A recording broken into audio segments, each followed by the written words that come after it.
Growing up, I was always terrified. I convinced myself to brightly light my room at night because I was scared of the dark. I ran off when anyone had an injury because I was scared of blood.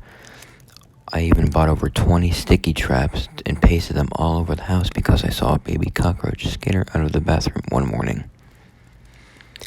My biggest fear was always moths.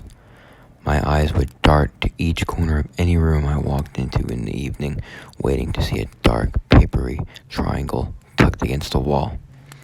"You're scaring yourself," my mother would say. "You're looking for it. That's why you're afraid. You have to stop looking. Keep your eyes down. Don't think about it. Stop looking." At first, that seemed easier said than done, but when it began working as I reached my early 20s, I was grateful. I carried that advice with me for as long as I could. When my mother died, I didn't go to her funeral.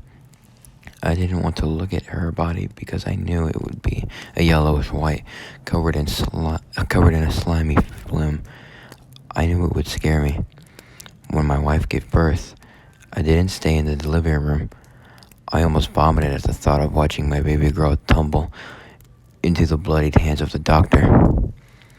I drilled the same mantra into her as soon as she could just barely understand me, whether it was something under her bed or her scariest teacher winding up in her nightmares. I always said the same thing. "Celicia, you're searching for it. That's why you're scared. Stop looking." She never understood. Soon, she didn't tell me when she was afraid because she was afraid of me. My wife never let me forget it. One night, she whispered to me as we drove a sleeping Celicia home from a birthday party, "Look at her. She's just like you. Scared of everything." "That's bullshit," I argued. We fought all the way back home. I went to sleep more convinced than ever that I needed to fix my child, and that was only that I could do. My wife shook me awake and pointed out of her bedroom door. "She's asking for you. She won't let me in."